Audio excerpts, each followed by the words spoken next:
अल्लाहुम्मा सल्लि अला सय्यिदिना व मौलाना मुहम्मदिन मअदनिल जूदि वल करम व आलिहि व अस्हाबिहिल किराम व इब्निहिल करीम व बारिक व सल्लिम सलातन दाइमतन सरमदन अबदा।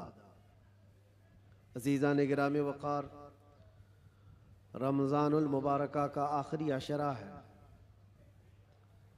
और रमज़ान ही नहीं, जब जब हमारी ईदें आती हैं या जो ख़ास तकरीबात होती हैं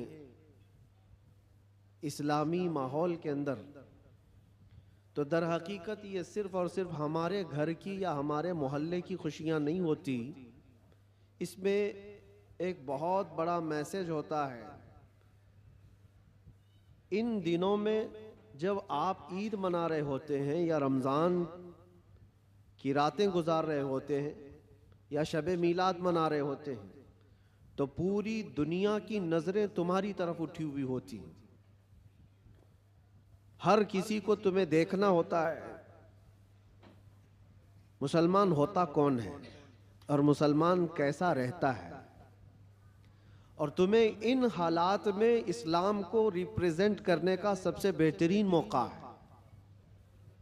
आप रमज़ान में किस तरह से इस्लाम को पेश करते हो, ये आपकी जिम्मेदारी है। दुनिया आपको देख रही है सुबह से शाम तक, बल्कि बहुत सारी जगहों पर जो नेगेटिविटी फैली हुई है तुम्हारे हालात को लेकर, तुम्हारे अखलाक उन्हें पानी पानी कर सकते हैं, उनके तमाम जहन के फतूर को दूर कर सकते हैं। इसलिए कि मेरे अजीजों, इस्लाम एक जिंदा मजहब है। इस्लाम था, इस्लाम है और इस्लाम, इसमें किसी को शक नहीं है।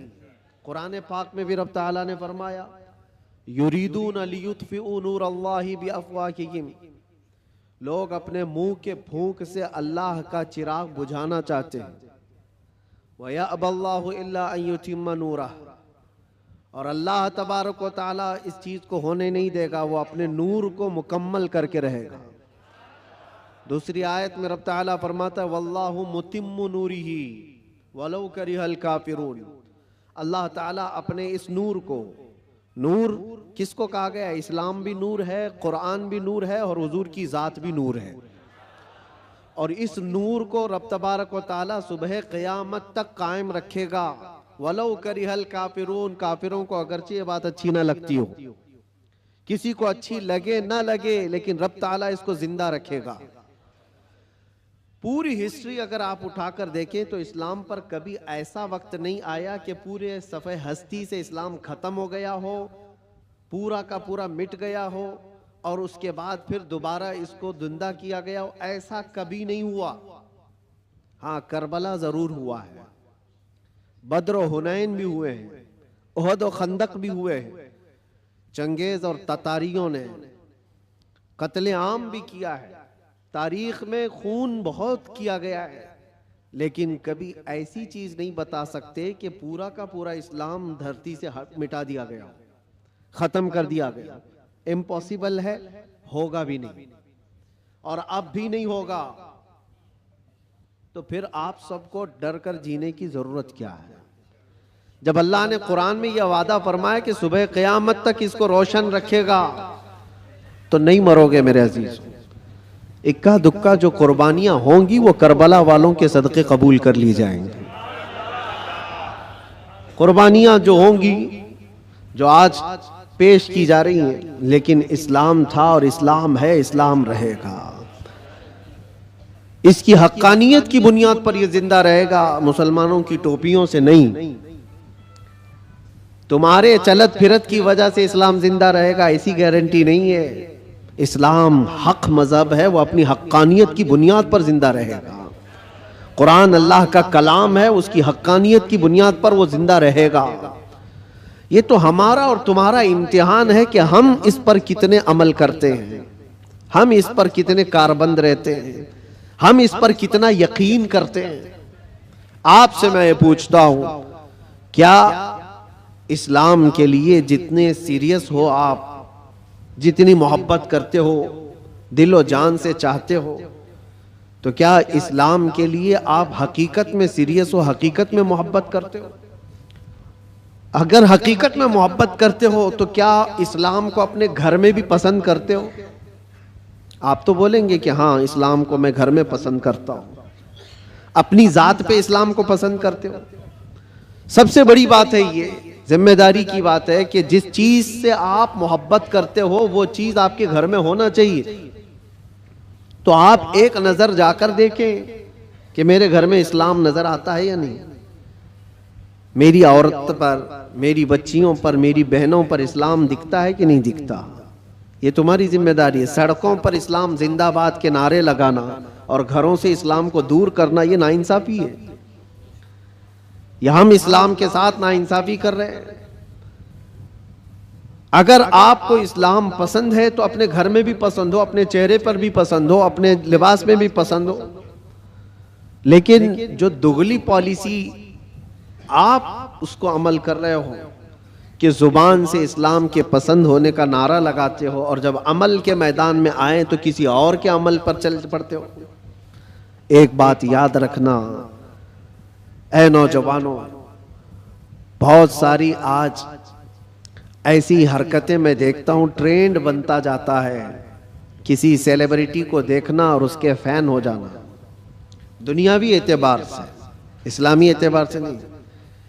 और नौजवानों ने नक्शे सब बदल डाले, कपड़े भी फाड़ कर पहनने लग गए, कानों में बालियां भी डाल ली, नथ आनी बाकी है और चूड़ियां पहनना भी बाकी है। लेकिन तकरीबन जो कोई पर्दे सीमी में तुम्हें दिखाएगा, यानी टेलीविजन पर कोई बहुत ज्यादा मुजरे करके दिखाएगा, वो तुम्हारा आइडियल बन जाता है। उसकी हरकतों पर अमल करने लग जाते हो। मैं फलां एक्टर का फैन हूं, कोई लड़की कहती है फलां एक्ट्रेस की फैन है, और सब कुछ वही चाहिए, कपड़े भी वही, किरदार भी वही, नाक नक्शा भी वही, सारी चीजें। एक बात याद रखना,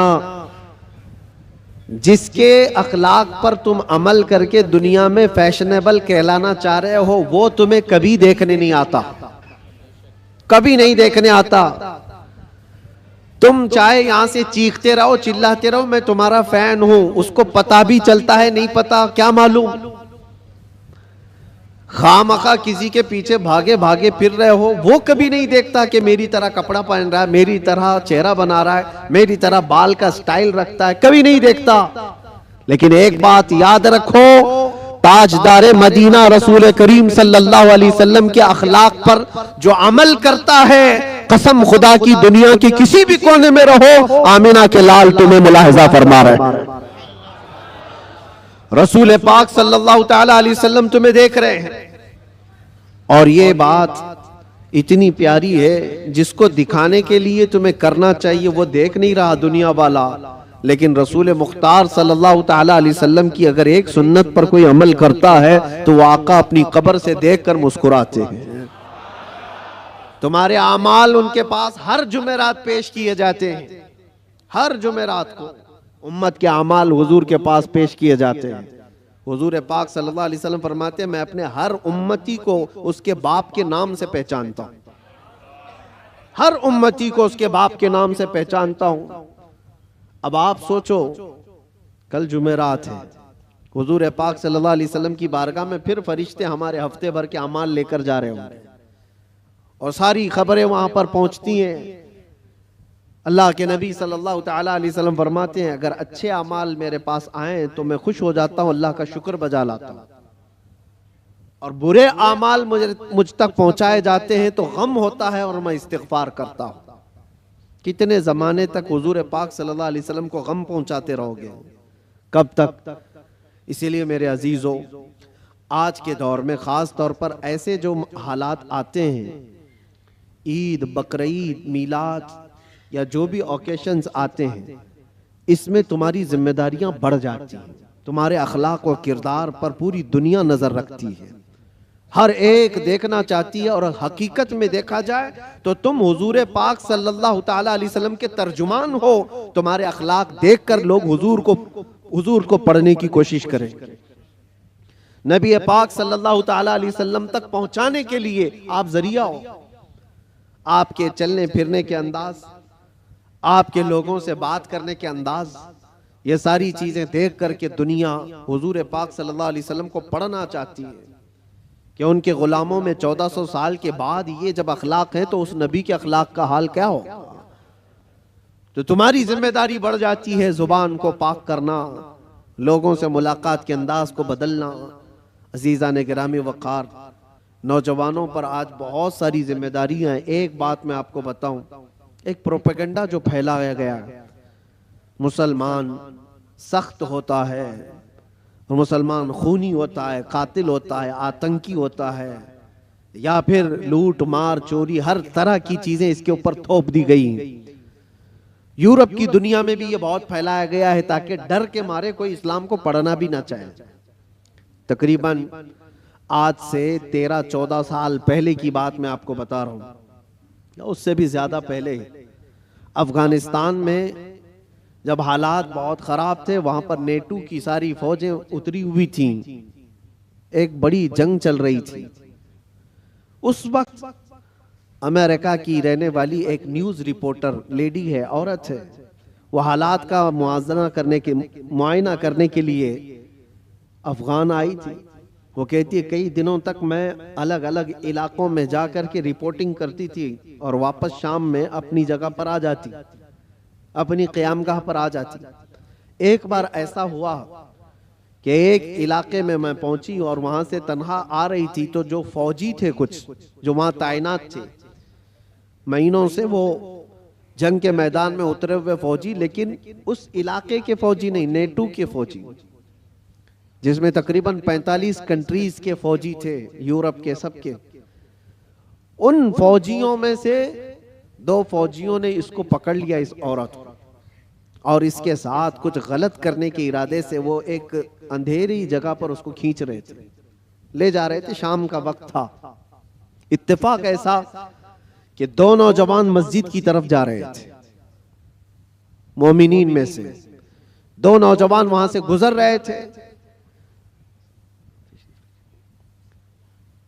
तो वो 2 नौजवानों ने अचानक जब ये हालत देखी कि एक खातून को जोर जबरदस्ती पकड़ करके कुछ लोग घसीट रहे हैं, तो उन्होंने आवाज लगाई और ताकतवर पठान लोग थे, हमला आवर हुए। तो फौजी चूंकि गलत नीयत से उसके साथ बदतमीजी कर रहे थे, छोड़ करके भाग गए जब तक उस औरत के कपड़े उपड़े फटे हुए थे, हालत बुरी थी। लेकिन ये 2 नौजवान मुसलमान थे, दाढ़ी टोपी वाले, उस खातून को वहां से आजाद कराया और अपने तरफ ले लिया, अपने पास ले लिया। ये खातून कहती है कि मुझे तो ज्यादा डर लग गया कि ये वहशी मुसलमानों के हाथ में आ गई, अब पता नहीं क्या करेंगे, सीधे ज़बह करते हैं लोग। क्योंकि बचपन से प्रोपेगेंडा दिमाग में था, अमेरिका की रहने वाली, उसके दिमाग में यही सारी चीजें भरी गई थी। मुसलमान सख्त होता है, कातिल होता है, आतंकी होता है, लुटेरा होता है, न जाने क्या क्या चीजें फैलाई गई हैं। वो डरी हुई थी औरत, क्या पता नहीं, वो तो फौजियों के हाथ में थी, वो अपनी जिस्मानी ख्वाहिश पूरी करके छोड़ देते, लेकिन ये लोग तो बहुत खतरनाक किस्म के लोग हैं, ये तो सीधे ज़बह कर देते हैं, खून बहा देते हैं। डरी सहमी हुई उन 2 नौजवानों के हाथ में तो आ गई, लेकिन वो 2 नौजवान लेकर गए एक कमरे में, इस खातून को बंद कर दिया और ताला लगा दिया, बंद कर दिया। ये डरी थी शायद मेरी मौत का कोई परवाना आने वाला है, या कुछ भी मेरे साथ किया जा सकता है, या हो सकता है मुझे किडनैप करके हमारे मुल्क से कुछ मेरे बदले में मांगने वाले हो। तरह तरह के ख्यालात आ रहे थे। वो न्यूज रिपोर्टर है, कहती रात हुई तो अचानक दरवाजा खुला, और पूरा दरवाजा नहीं खुला, बाहर ही से कोई बड़ी थाल जिसमें खाना पानी सब कुछ था, अंदर उन्होंने ढकेल दिया और कपड़ों का एक जोड़ा भी अंदर पहुंचा दिया, और फिर दरवाजा बंद कर लिया। मुझे जो जरूरत थी वो खाने पीने की थी, कपड़े बदलने की थी, कपड़े फटे हुए थे, मैंने कपड़े भी तब्दील कर लिए, खाना पानी भी हो गया।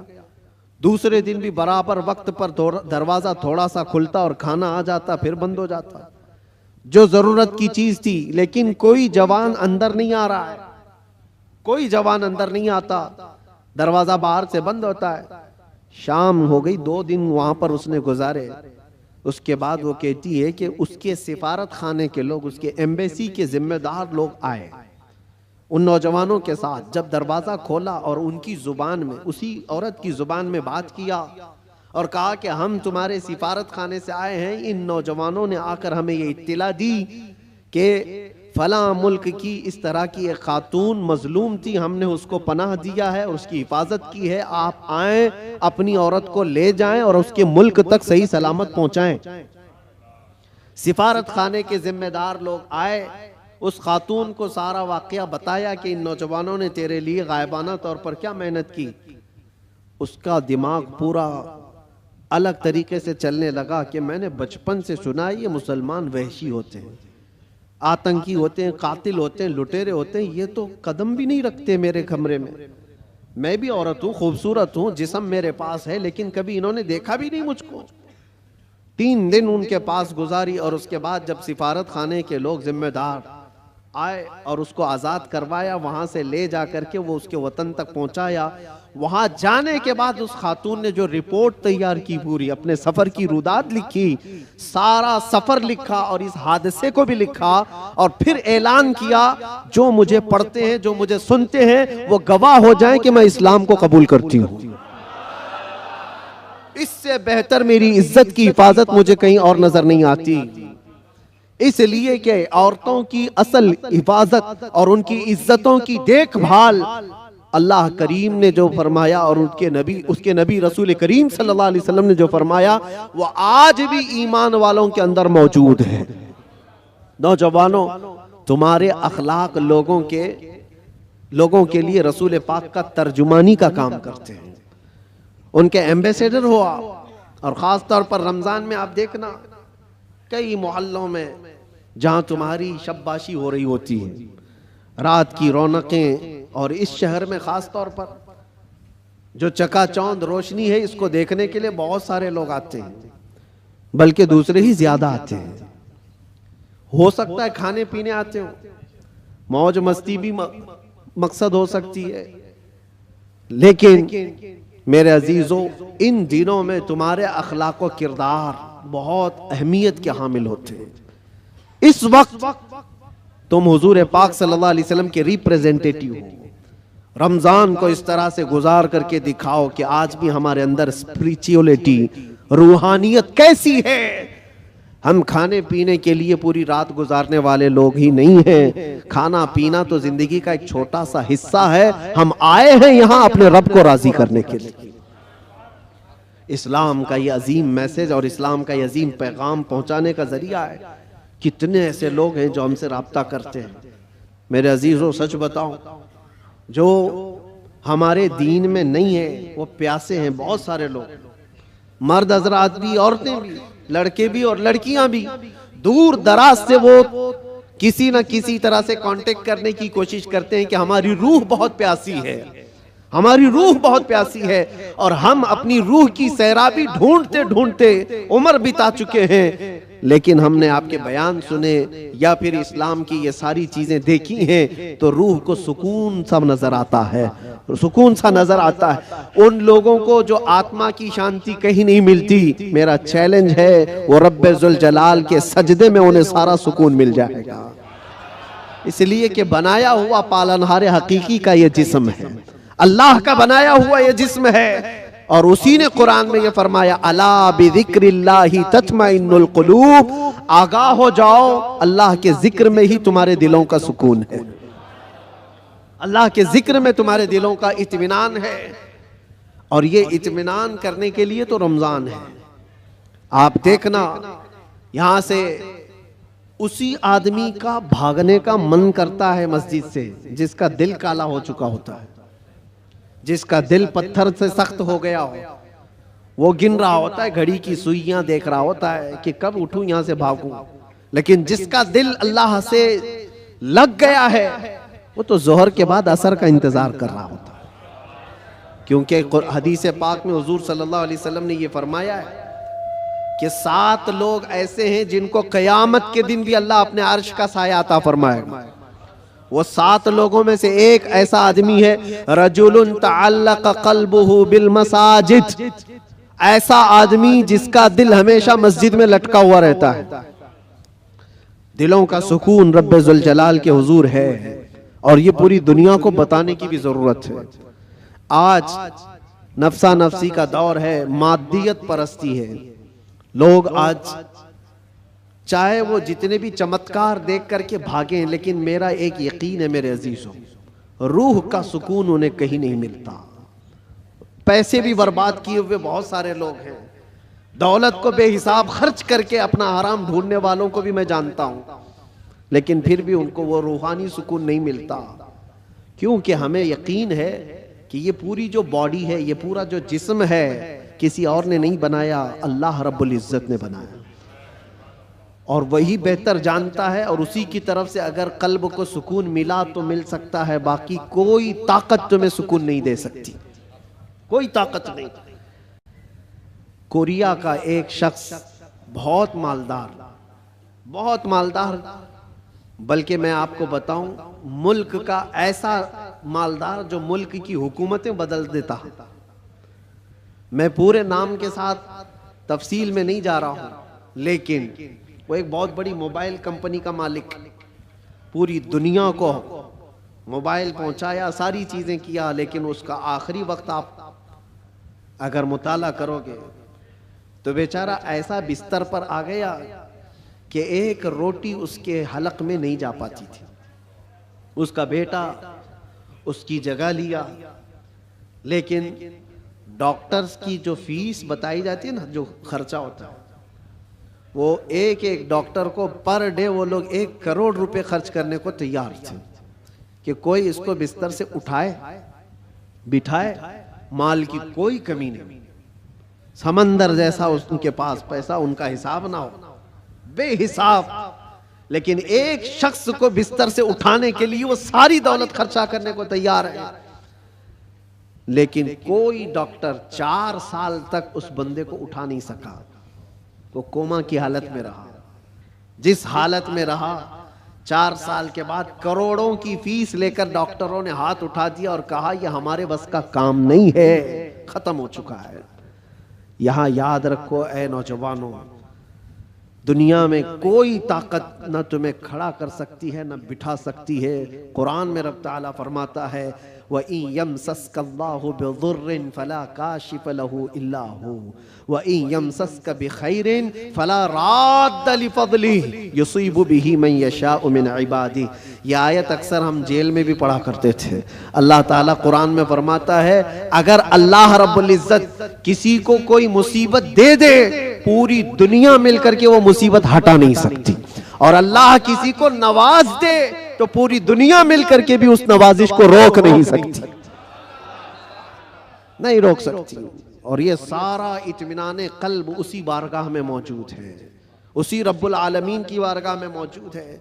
आज तुम्हें वापस बुलाने के लिए ये मस्जिदें पुकार रही हैं, खास तौर पर रमजान में माहौल वैसी बन जाता है। अल्लाह ताला बंदों से इतना प्यार करता है। देखें, तुम्हारी सहूलत के लिए चांद दिखते ही शैतानों को कैद कर लिया गया कि कोई ना आए इन बंदों को बहकाने के लिए। सिर्फ शयातीन का ही नहीं, हदीस पाक में मिलता है जो सरकश जिन्नात हैं उनको भी कैद किया जाता है। वो भी जबरदस्ती किसी पर चढ़ाई करके जो परेशान करते हैं। हिंदुस्तान में ज्यादा करते हैं लगता है, क्योंकि ये जो आसेब आते हैं, क्योंकि बाबा यहाँ ज्यादा है तो जिन्नात भी यहाँ ज्यादा है, क्योंकि हर गली में किसी बाबा की दुकान है। और जिन्नात भी यही सोच करके ही आते होंगे कि इनका धंधा चलने लगे यहीं से। बाकी मुल्कों में तो बहुत कम नजर आते हैं। दूसरे मुल्कों का भी हमने सफर किया है, वहां आसेब ज़दा लोग, जिन्नात जिनके ऊपर आकर के परेशान करते हैं, ऐसे पेशेंट, ऐसे मरीज बहुत कम दिखते हैं। वो मुझे अभी तक पता नहीं वजह क्या है कि जिन्नात हिंदुस्तान में ज्यादा क्यों है, जो लोगों के ऊपर चढ़ते हैं, सवार होते हैं। खैर, और अगर कोई रमजान में भी ये आसेबी मामलात का शिकार हो करके या बीमार ज़दा लगता है, तो मुझे नहीं लगता कि हकीकत में उस पर कोई जिन्नात है। ये तो हदीस पाक में है कि जो सरकश जिन्नात हैं, चांद दिखते ही रमजान के उनको कैद कर लिया जाता है, फिर क्या चीज़ है तुम्हारे पास जो तुम्हें बहका कर ले जाए? शयातीन नहीं है, जिन्नात नहीं है, माहौल रब ताला ने साजगार करके दिया है तुम्हें।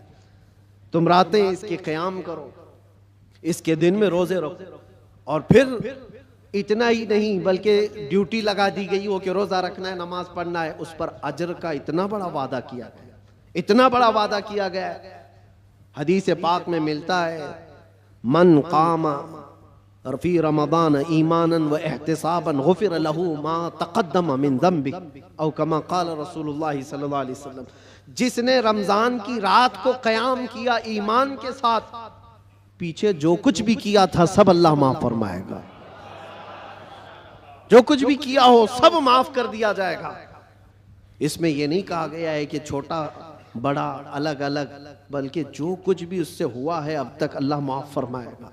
इतने बड़े अजर का वादा है। रमज़ान तुम्हें पाक करने के लिए आया, रमज़ानुल मुबारक तुम्हें रब ताला के करीब करने के लिए आया।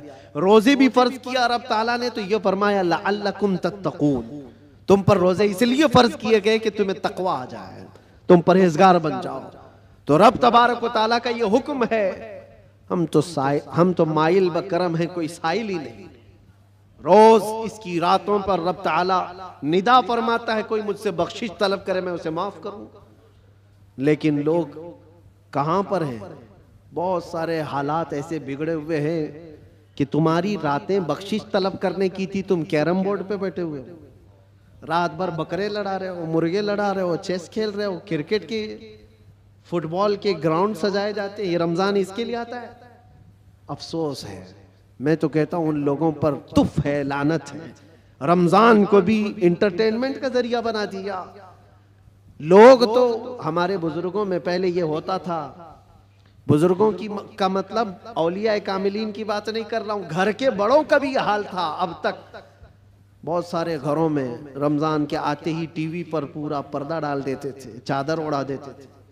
बहुत सारी चीजें, रमजान आ गया है घर की सफाई हो जाती थी, रमजान आ गया है कोई ऐसी चीजें ना रखी जाए घर के अंदर, बहुत सारे एहतमाम होता था। और तुम्हें पता है इसके एहतराम पर अल्लाह तबारक व तआला जन्नत अता फरमाता है। रोजा नहीं रखने वाले भी दिन में किसी के सामने खाते पीते नहीं थे, एहतराम की वजह से। रोजेदार को कोई हाथ नहीं लगाता था, मारता नहीं था। ये बुजुर्गों की तालीमात होती थी कि ना हाथ नहीं लगाना, मारना नहीं, रोजादार है। ये सारा एहतराम कहां चला गया? उसकी वजह यह है मेरे अजीजों कि तुम अगर इस रमजान को भी बेएहतरामी में गुजारोगे तो ये रमजान कल क़यामत के दिन तुम्हारे खिलाफ मुकद्दमा करेगा अल्लाह की बारगाह में कि अल्लाह मैं इसके घर गया था मगर इसने मेरी तौहीन की है, मेरी इसने बेहुरमती की है। और हुजूर पाक सल्लल्लाहु अलैहि वसल्लम फरमाते हैं क़यामत के दिन जिसके खिलाफ रमजान खड़ा हो गया उसको दोज़ख में जाना जरूरी हो जाएगा। रमजान अगर किसी के खिलाफ खड़ा हो गया तो अपने खिलाफ रमजान को खड़े होने ना दो, अपनी हिमायत में खड़े होने दो। कल रमजान आए क़यामत के दिन और तुम्हारी सिफारिश करे कि मौला ये मेरी रातों को जागता था, ये मेरे दिन को तिलावत कुरान करता था, रोजे रखता था, गुरबा और मसाकीन में खैरात करता था, तुम्हारी नेकियों की गवाही खुद रमजान देगा। और हुजूर ने यह भी फरमाया कि जिसके हक में कुरान और रमजान सिफारिश कर दे उसका जन्नत में जाना वाजिब है। अजीज़ान गिरामी वक़ार, बस मैं खुलासा कलाम सिर्फ इतना अर्ज करना चाहूँगा कि दीन जो तुम तक पहुँचा है इस चीज़ पर आज ख़ास तवज्जो के साथ मैं अर्ज करना चाहता हूँ। ये बड़ी मशक्क़तों के साथ तुम तक पहुँचा हुआ है। ये नहीं कि फूलों की सेज पर सज कर तुम्हारे घर में आ गया। बहुत मशक्क़तें उठाई गई हैं इसके पीछे। दीन तुम्हारे घरों तक जो पहुँचा है, ये अज़ानें जो सलामत हैं, ये जो नमाजों की रूहानियत और ये जो नूरानियत बाकी है, इस पर बुजुर्गों की कुर्बानियाँ हैं, बहुत सारी कुर्बानियाँ हैं। इस दीन के इस असल चेहरे को बाकी रखना आज हर जवान की जिम्मेदारी है। तुम क्या समझते हो यहाँ माइक पर बैठे हुए मौलाना साहब, इनकी जिम्मेदारी है इस्लाम की तबलीग करना?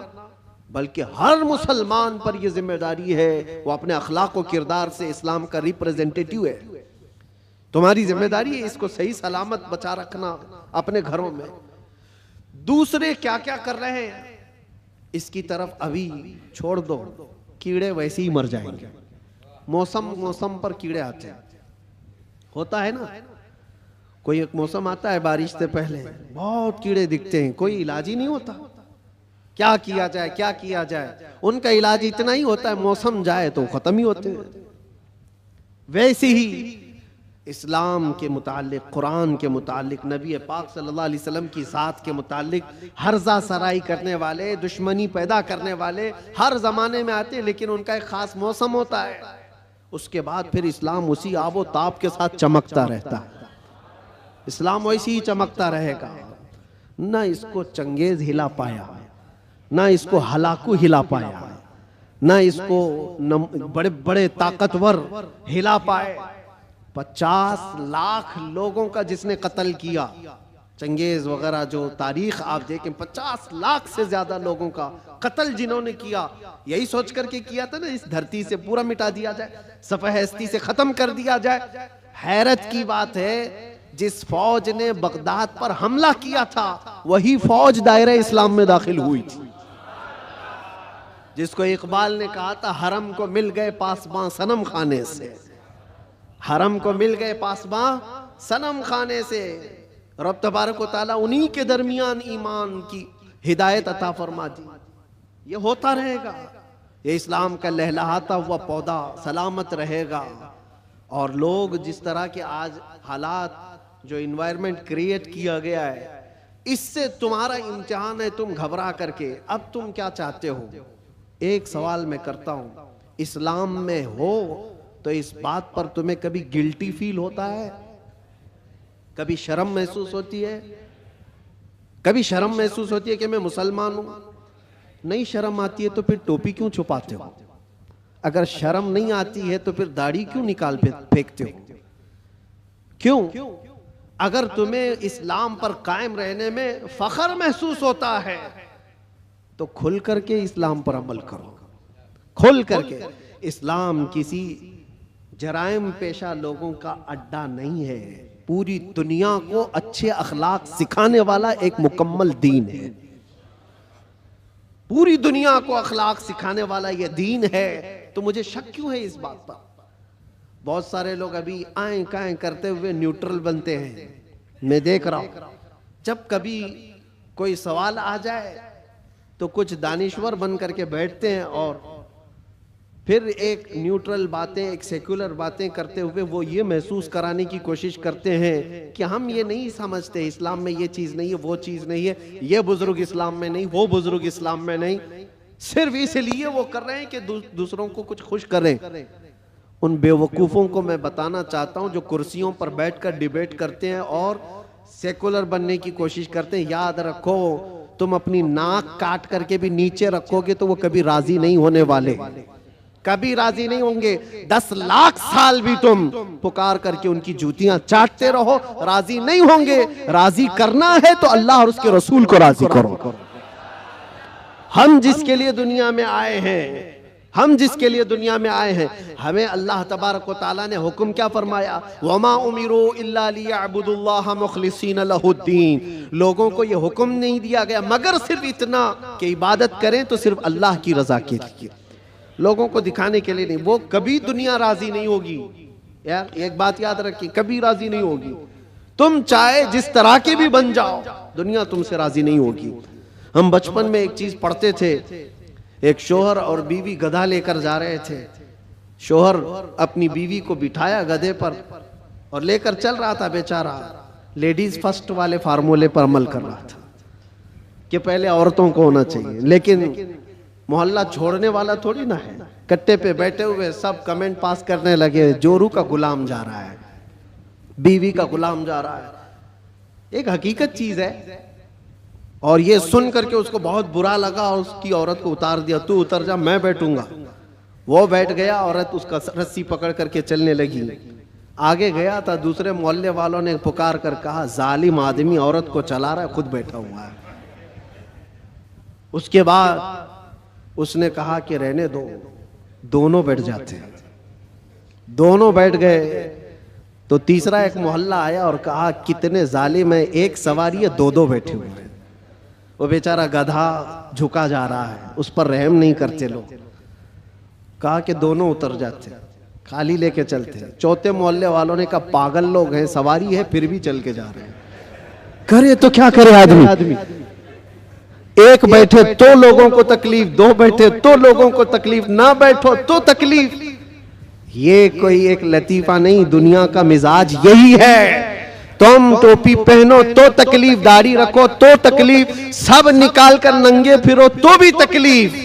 दुनिया कभी तुमसे राजी नहीं होती। हाँ, एक फार्मूला याद रखो, जैसे हो तैसे हो, फटे पुराने कपड़े ही क्यों ना हो, एक सजदा करो मौला राजी हो जाता है। एक सजदा करो मौला राजी हो जाता है। इसी को इकबाल ने कहा था, वो एक सजदा जिसे तू गिरा समझता है, 1000 सजदों से देता है आदमी को नजात। जगह जगह झुकने से तो बेहतर है, लोगों को राजी करने से तो बेहतर है कि मौला को राजी करो। इसलिए कि कुरान में क्या पढ़ा है आपने, इन्ना लिल्लाही व इन्ना इलैहि, जिसका तर्जुमा क्या होता है, हम अल्लाह के लिए हैं और अल्लाह ही की तरफ लौटने वाले। हर मरने वाले के देख करके पढ़ते हैं कि नहीं पढ़ते? इसका मतलब क्या है, हम अल्लाह ही के लिए हैं और अल्लाह ही की तरफ लौटने वाले। कुरान में कितनी जगह अल्लाह ने फरमाया, व इलैहि तुरजऊन व इलैहि नुशूर, तुम उसी की तरफ फेरे जाओगे, उसी की तरफ जमा किए जाओगे। जब तुम्हारा अकीदा ये है कि जाना एक ही जगह है, तो ऐरे गहरे नत्थु खेरे को मनाने की क्या जरूरत। जिसकी बारगाह में सारा फैसला होना है उसी को राजी करते हैं, और वो राजी बहुत जल्दी होता है। दुनिया जल्दी राजी नहीं होती। इनके साथ क्या क्या नहीं करते हैं। हमने देखा है, बेचारे 40-40 साल पार्टी में थे, उसके बाद फिर निकाल कर उनको फेंक दिया गया और उनको पता नहीं कौन सी मंडली में बिठा दिया गया। ये दुनिया है, तुम्हारी खिदमतों को नहीं देखती। एक दिन अगर तुमसे कोई बुराई हुई तो पिछले 40 सालों पर पानी डाल दिया जाता है। और वो रहमान है, वो रहमान है, जिसकी एक मिसाल मैं आपको बताऊं। मसनवी शरीफ में मौलाना रोम फरमाते हैं, जन्नतुल बकी में एक 80 साल का बूढ़ा रो रहा था। कौन था ये? बांसुरी बजाता था, लोगों को अपनी सुरीली आवाज से बजा बजा करके धुन में मस्त करता था। इस पर लोग उसको पैसे देते थे। जिंदगी पूरी गुजरी इसी में, ये बजाने में। और जब बांसुरी बजाता था तो बेहतरीन लय थी उसके पास, बेहतरीन तर्ज थी, और उस पर लोग वाह वाह करते थे, पैसे देते थे। लेकिन कब तक बजाएगा? जब बूढ़ा हुआ तो सांस फूलने लगी, अब वो लय टूट जाती थी, भद्दी लगने लगी। लोग तो सुनते भी नहीं थे, उल्टी सीधी बातें करते थे कि बूढ़ा हो गया, अभी ये बजाता है, इससे तो होता भी नहीं है। लेकिन बेचारे के पास उसके अलावा कोई फन था भी नहीं। करता तो क्या करता, उसकी कमाई का एक ही जरिया था ये बांसुरी बजाना, और इसको बजा करके लोगों को खुश करता था। लेकिन जब उसने देखा कि अब दुनिया एक फूटी कोड़ी भी देने को तैयार नहीं, फाके पे फाके आ गए, मरने की हालत आ गई, 80 साल की उम्र है। ये जमाना हजरत उमर फारूक का है। उस वक्त ये बूढ़ा जन्नतुल बकी कब्रिस्तान मदीने तैयबा का आया और उस बांसुरी को अपने घुटने से तोड़ डाला, तोड़ दिया और कहा फेंक दिया। कहा, ऐ खालिके कायनात, तूने मुझे पैदा किया, लेकिन अगर मेरे हिस्से में रिस्क नहीं है तो मुझे मौत दे, मैं कब्रिस्तान में खड़ा हूं, मैं अब किसी और पर बोझ ना बनूं, मैं यहीं मरूं और यहीं सो जाऊं, मुझे माफ कर दे मौला। वो रोता रहा। जब हालात का मारा हुआ आदमी मौला की बारगाह में रोता है ना, तो उसका दिल भर आता है।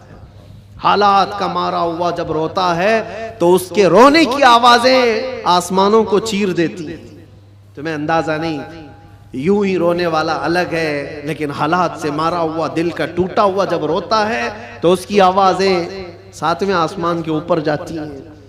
रोया, बेइंतहा रोया और गिर करके वहीं सो गया। न खाना है न पानी है, कई दिनों का भूखा है।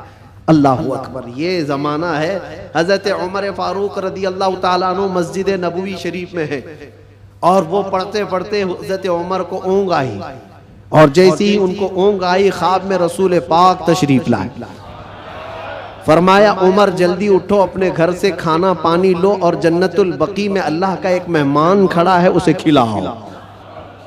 हजरत उमर गए, कुछ नहीं देखा, कौन है क्या है पता नहीं है, कौन है मालूम नहीं। हुक्म हुआ, घर गया, घर गए और तोशादान लिया, जो खाने पीने की चीजें मैसर थी सब लेकर के फौरन जन्नतुल बकी आए। देखा कि कौन है यहाँ पर, इतनी रात गए कौन बंदा होगा। तलाश करते करते दरमियान में पहुंचे तो एक बूढ़े को वहां पर गश खाए हुए पड़ा हुआ देखा। उसको उठाया, जैसे ही उठाया वो कांपने लगा। वक्त का बारौब खलीफा सामने खड़ा है। वो कैसर और किसरा जिससे कांपते हैं वो उमर फारूक खड़े हैं। बूढ़ा सोचने लगा कहीं कोड़े ना पड़ जाए, मेरी सजा का कोई वक्त तो नहीं आ गया है।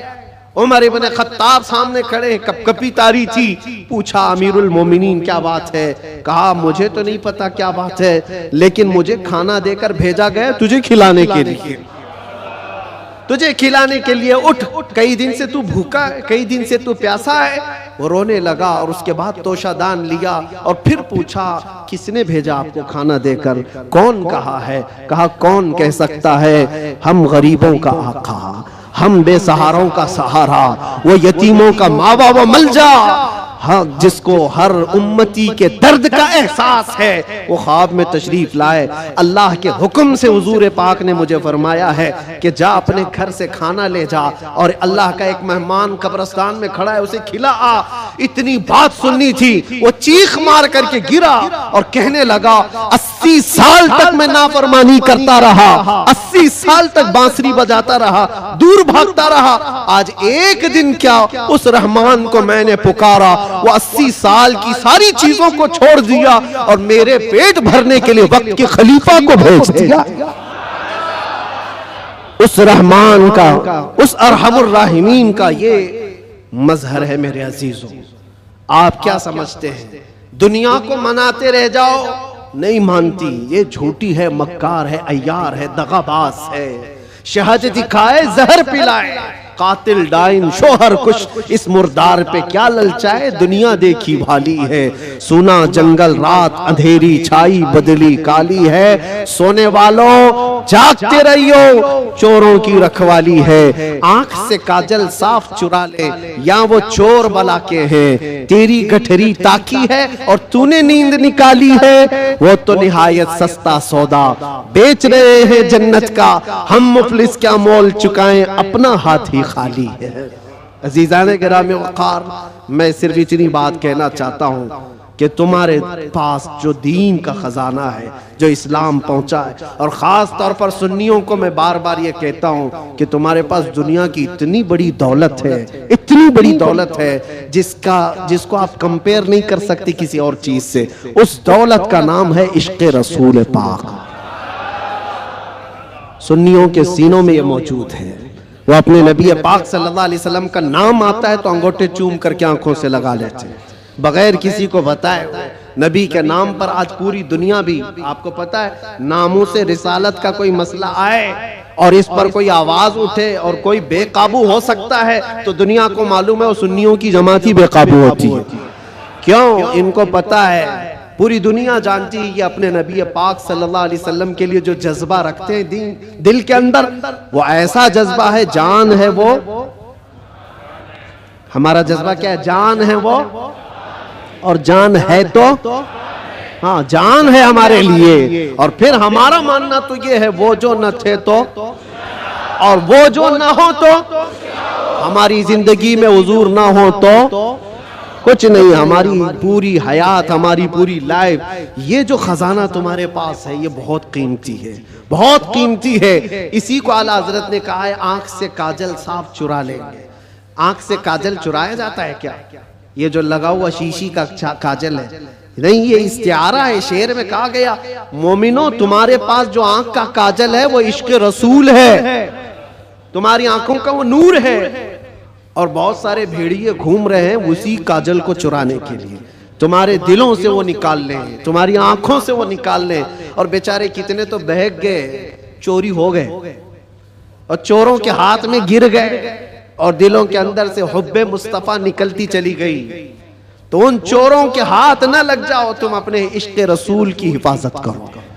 इस पे कोई कंप्रोमाइज, हुजूर पाक की इज्जत, हुजूर पाक की मोहब्बत जो तुम्हारे पास एक बहुत बड़ा खजाना है, इस पर कोई कंप्रोमाइज करोगे नहीं करो। ये सहाबा का मसलक है, सहाबा का मजहब है। मक्का मुकर्रमा में एक सहाबी को सूली पर लटका करके कुफ्फार और मुशरिकीन ये कह रहे थे, उनके नाखूनों को पकड़ से खींच रहे थे, उनकी नाक काट रहे थे, कान काट रहे थे, होंठ काट रहे थे और आंखों में गरम सलाइयां फेर रहे थे और फिर कह रहे थे कि देखो तुम्हारी जगह मोहम्मद होते तो कितना अच्छा होता।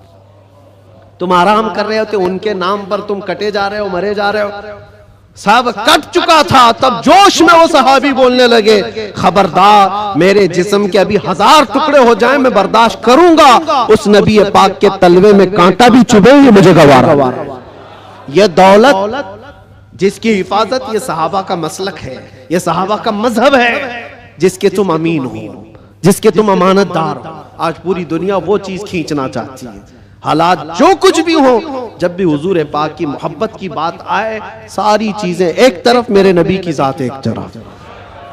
और फिर मैं उसी पर आकर गुफ्तगू खत्म करता हूं। मेरे अजीजों, मनाना है तो अल्लाह और उसके रसूल को मनाओ। दुनिया कभी तुमसे न मानेगी, ये कभी नहीं मानी थी। और जिन्होंने इनकी गुलामी की है वो आज देख रहे हैं उनकी हालत क्या है। वो ऐसी हालत हो गई, धोबी का कुत्ता, न घर का न घाट का, इधर के भी नहीं रहे उधर के भी नहीं रहे। जिन्होंने गुलामी की है, इस तरह से अपनी जिंदगी ना गुजारो। कुछ तो उनको राजी करने के लिए गए थे बेचारे, नाम भी बदल लिए, कपड़े भी बदल लिए, सब कुछ करके देख लिया, लेकिन वो बड़े खूंखार लोग हैं। वो दूसरी कास्ट को बर्दाश्त नहीं करते, तुझे कहां से बर्दाश्त करें। लात मार के भगाया। कई जगहों पर यह हालात तारीख में पढ़ते आओ। इसलिए राजी करना हो तो अल्लाह उसके रसूल को राजी करो। और वो अभी मैंने वाकया बताया है, कितनी जल्दी मौला राजी होता है, कितनी जल्दी मौला राजी होता है। यहाँ तक कि एक हदीस और सुन लो, हुजूर पाक सल्लल्लाहु अलैहि वसल्लम महवे ख्वाब थे, आंखें बंद थी और उसके बाद अचानक मुस्कुराने लगे और इतनी जोर से कि आपके दंदाने मुबारक नजर आए। सहाबा ने पूछा, या रसूल अल्लाह सल्लल्लाहु अलैहि वसल्लम क्या बात है? तो हुजूर ने फरमाया, अल्लाह करीम एक मिसाल में मुझे बयान फरमा रहा है। क्या चीज है? हुजूर फरमाते, मैं तुमसे पूछता हूँ, सहरा में कोई आदमी अपनी ऊँटनी लेकर साजो सामान के साथ जा रहा हो, सहरा डेजर्ट में, और डेजर्ट का हाल ऐसा होता है कोई रास्ता ही नहीं मिलता, अगर भटक गया तो मौत भी हो जाती है, जिसको मौजे सुराब कहते हैं। हर तरफ चमकता हुआ पानी दिखता है और जहाँ जाता है वो रेत होती है, बालू होती है, और इसी भटकने के आलम में उसकी मौत भी हो जाती है। बहुत सारे सहरा की मौत अरब वाले जानते हैं।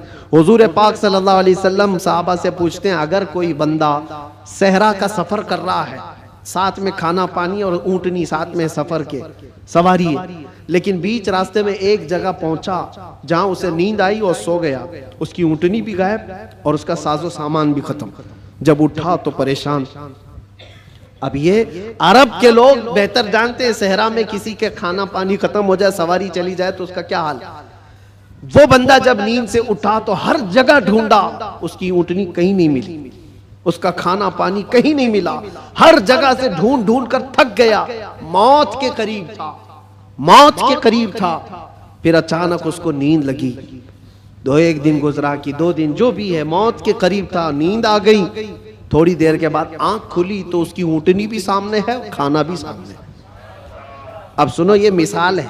हुजूर पाक सल्लल्लाहु अलैहि वसल्लम फरमाते हैं साहबा से, ऐ मेरे साहबा बताओ, उस सहरा में चलने वाले मुसाफिर को कितनी खुशी होगी अपना खोया हुआ ऊँट मिल जाए, अपना खोया हुआ खाना मिल जाए, उसकी जान में जान आए, कितनी खुशी होगी। साहबा कहते हैं, या रसूल अल्लाह, उसकी जिंदगी की सबसे बड़ी खुशी है वो कि मौत के मुंह में जा चुका था, लेकिन वापस उसका खोया हुआ ऊंट भी मिला, खाना भी मिला, उसकी खुशी को तो कोई नहीं पहुंच सकता। हुजूर पाक सल्लल्लाहु अलैहि वसल्लम फरमाते हैं, बिला तशबीह व बिला तमसील, ये मिसाल के लिए हुजूर ने फरमाया, ऐ मेरे सहाबा, जब एक बंदा भटक जाता है, गुनाहों में लग जाता है, और फिर जिस दिन वो तौबा करके वापस आता है, उस मुसाफिर को जितनी खुशी नहीं हुई, मौला को उससे ज्यादा खुशी होती है। मेरा भटका हुआ बंदा मेरे पास वापस आ गया है, मेरा भटका हुआ बंदा मेरे पास वापस आ गया। रब तबारक व तआला खुशी का इजहार फरमाता है।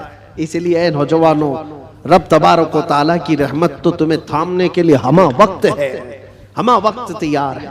लेकिन आप इससे दौड़े दौड़े भाग करके इन रातों को अगर कैरम में, मुर्गे लड़ाने में, बकरे लड़ाने में और दुनिया भर के एंटरटेन में गुजारते हो तो ये कितनी बड़ी बदनसीबी है। उस रब तबारक व तआला के हुजूर हाजिर होकर के अपनी बख्शिश तलब करो। बस इसी के साथ मैं खात्मा करता हूं अपनी गुफ्तगू का। और एक बात, इस्लाम और दीन जो तुम्हारे घरों में, इसकी हिफाजत तुम्हारे कंधों पर है। हर घर में जिम्मेदारी है, अपने बच्चों को यह सिखा करके जाओ दीन हमारे घर में जो आया है वो इंटरनेट से नहीं आया है, ये बुजुर्गाने दीन का फैज और करम है जो हम तक ये दीन पहुंचा है। उनके तौर तरीकों को जिंदा रखो। ये जो हमारी मस्जिदों में गाहे बगाहे ये प्रोग्राम है, रात के रमजानुल मुबारका की ताकराते हैं, शबे मीलाद, जो भी है, ये दीन का चेहरा बाकी रखने की कोशिश की गई है, इसको जिंदा रखना हमेशा। इसलिए कि इंटरनेट पर भी बहुत सारे चोर आए हुए हैं, नए नए चीजें ला करके तुम्हारे ईमान को लेना चाहते हैं, आंख से काजल साफ चुरा लेंगे। और ऐसे बहुत आए, हदीस नंबर ये, हदीस नंबर ये, हदीस नंबर ये, आयत नंबर ये, आयत नंबर ये, आयत नंबर ये। सामने नौजवान को ऐसा लगता है क्या रेफरेंस देता है, कितना दिमाग है इसका। उससे ज्यादा दिमाग तो वो मेडिकल स्टोर पे खड़ा हुआ बंदा है जिसको हर दवाई पता है कहाँ रहती है, चिट्ठी देखा सीधे जाके लाके देती, उसका काम है, वो उसमें माहिर है। इस तरह से अगर किसी को सिर्फ और सिर्फ ये देख रहे हो कि सिर्फ रेफरेंस देता है, नंबर बोलता है, तो इसका मतलब ये नहीं है कि वो पूरे दीन का रिप्रेजेंटेटिव है। जरूरी नहीं, तुम तक जो दीन पहुंचा है मैं यार ये देखना कि अगर गौसो ख्वाजा की मोहब्बत सलामत है, अगर सहाबा व ताबईन की मोहब्बत सलामत है तो ये दीन का सही रास्ता है। इसलिए कि रब तबारक व तआला ने भी यही फरमाया है, दुआ यही करो उस रास्ते पर अल्लाह हमें चला जिस पर चलने वालों पर तूने इनाम नाजिल फरमाया। इनाम किस पर नाजिल हुआ है? सिद्दीक अकबर पर हुआ है, फारूक आजम पर हुआ है, उस्मान गनी पर हुआ है, हैदर कर्रार पर हुआ है, हसनैन के रास्ते पर चलने वाले पर इनाम नाजिल हुआ है, वो सहाबा ताबईन औलिया कामिलीन के रास्ते पर चलने वालों पर इनाम नाजिल हुआ है। उसी रास्ते का नाम गौस का रास्ता है, उसी रास्ते का नाम गरीब नवाज का रास्ता है, उसी रास्ते का नाम मसलक आला हजरत है। इससे इधर उधर आए बाएं न करना। अल्लाह सलामत रखे दीन पाक को और इश्क़ रसूल को अपने घर में महफूज रखना है तो इस रास्ते की हिफाजत करो, इस रास्ते की हिफाजत करो, इस चेहरे की हिफाजत करो। अल्लाह करीम कहने सुनने से ज्यादा हमें अमल की तौफीक अता फरमाए। जिंदगी ये नहीं किसी की किसी के लिए, जिंदगी है नबी की, ना समझ मरते हैं जिंदगी के लिए, जीना मरना है सब कुछ। लब्बैक या रसूल अल्लाह, लब्बैक या रसूल अल्लाह,